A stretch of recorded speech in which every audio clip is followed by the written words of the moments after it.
Hello மக்களே வணக்கம். Welcome to the trading class the stock market institute. So இந்த வீடியோவில் வந்து நம்ம என்ன பார்க்க போகிறோம் அப்படின்னா, ஒரு லாங் டேர்ம் கமிட்மெண்ட் இல்லை லாங் டேர்ம் கோலுக்காக நம்ம பண்ணுற இன்வெஸ்ட்மெண்ட்டில் வந்து பார்த்திங்கன்னா ஒரு stock market investment, real estate investment, gold, அதே மாதிரி வந்து ஒரு ப்ராடக்ட் தான் மியூச்சுவல் ஃபண்ட். ஸோ மியூச்சுவல் ஃபண்டை பற்றி நிறைய பேருக்கு இப்போ இருக்கிற ஜென்ரேஷனுக்கு நிறைய அவேர்னஸ் இருக்குது. லைக் தீமேட்டிக் மியூச்சுவல் ஃபண்ட்ஸ் போகிறாங்க, நிறைய different types of sectoral mutual funds போகிறாங்க. அப்போது அந்த மியூச்சுவல் ஃபண்டோடைய அவேர்னஸ் வந்து இப்போ வரலும் இன்னும் வர வர அதிகமாகிட்டே தான் இருக்குது. ஸோ மியூச்சுவல் ஃபண்ட்ஸ் பற்றி உங்களுக்கு கண்டிப்பாக நிறைய தெரிஞ்சிருக்கும்னு நினைக்கிறேன். ஸோ அப்படிலாம் நான் நம்ம சேனல்லே நிறைய வீடியோ போட்டிருக்கோம். நான் டிஸ்கிரிப்ஷனில் லிங்க் தரேன், கண்டிப்பாக பாருங்கள். ஜஸ்ட் ஒரு அவுட்லைன் சொல்கிறேன். ஸோ மியூச்சுவல் ஃபண்டுன்றது சிமிலர் லைக் ஒரு ஸ்டாக் மார்க்கெட் இன்வெஸ்ட்மெண்ட் மாதிரி தான்.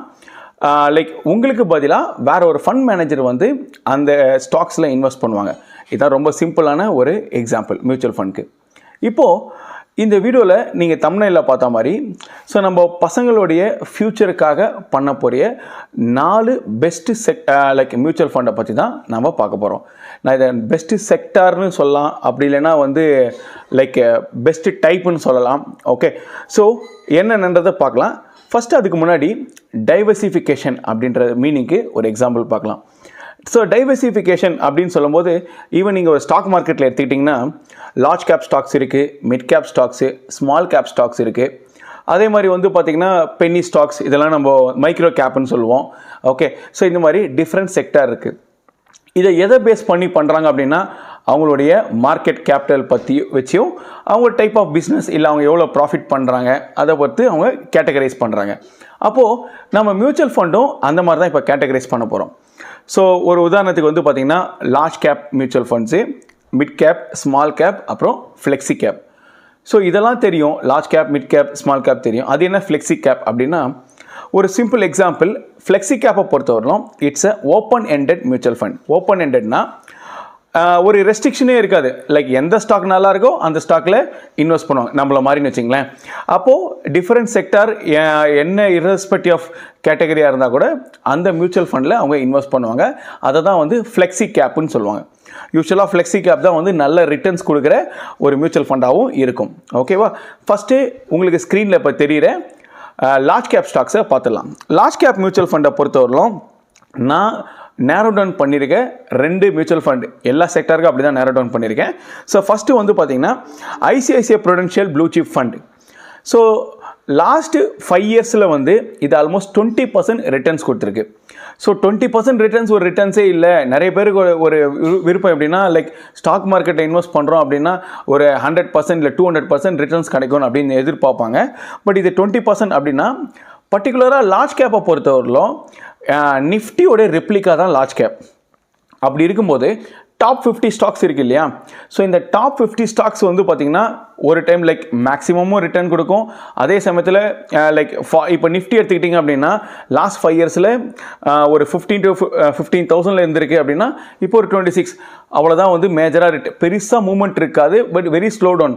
அதே மாதிரி ஸ்டாக்ஸும் இருக்கும்.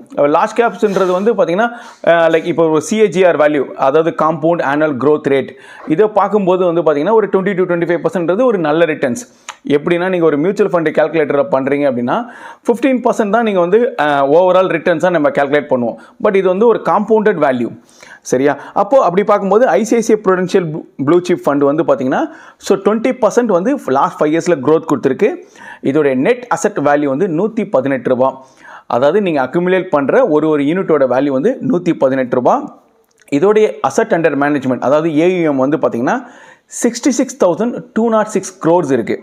ஓகே, அதே மாதிரி இவங்க டாப் செக்டார் அப்படின்னு சொல்கிறது ஃபினான்ஷியல், எனர்ஜி அண்ட் கன்ஸ்ட்ரக்ஷன்ஸில் இவங்க இன்வெஸ்ட் பண்ணுறாங்க. ஸோ ஃபஸ்ட்டு ஒன்று வந்து பார்த்திங்கன்னா ICICI Prudential blue chip fund. Next ஒன்று வந்து பார்த்திங்கன்னா நிப்பான் India large cap fund. So நிப்பான் இந்தியா லார்ஜ் கேப் ஃபண்ட் வந்து பார்த்திங்கன்னா அதே மாதிரி லாஸ்ட் 5 இயர்ஸில் 22.9% வந்து பார்த்திங்கன்னா ரிட்டர்ன்ஸ் கொடுத்துருக்குறாங்க.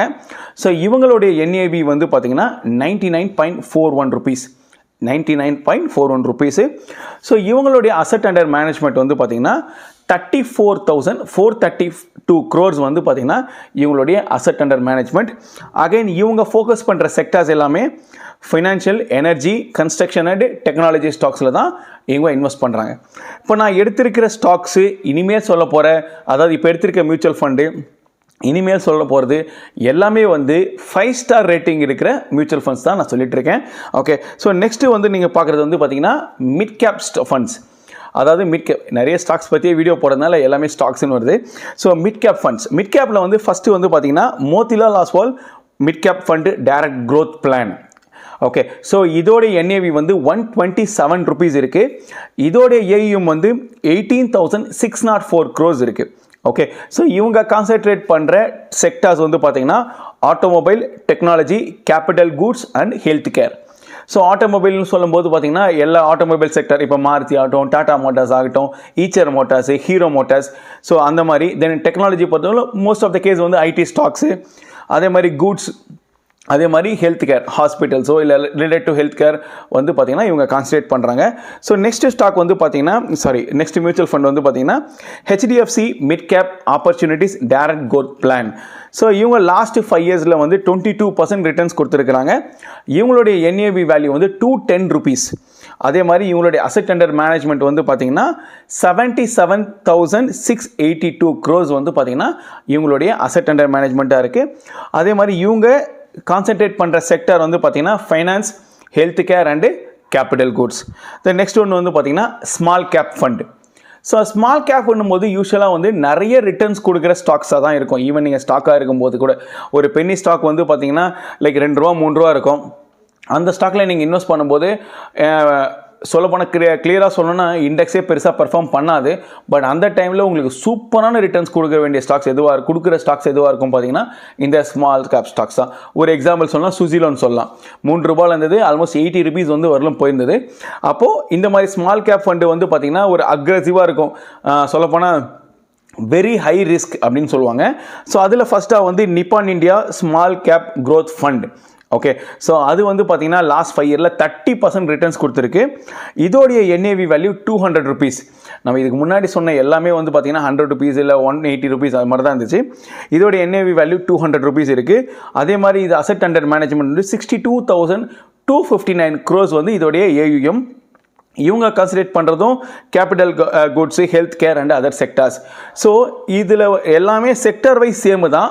பட் அந்தந்த செக்டாரில் இருக்கிற ஸ்மால் கேப் ஸ்டாக்ஸில் மட்டும் இவங்க இன்வெஸ்ட் பண்ணுவாங்க. ஓகேவா? தென் நெக்ஸ்ட் வந்து quant small cap fund. So இவங்களுடைய க்ரோத் வந்து 29.86% லாஸ்ட் 5 yearsல. ஸோ இவங்களுடைய NAV வேல்யூ வந்து பார்த்தீங்கன்னா 296.15. அதே மாதிரி அசெட் அண்டர் மேனேஜ்மெண்ட் வந்து பார்த்தீங்கன்னா 26,644 crores வந்து இவங்களுடைய AUM-ஆக இருக்குது.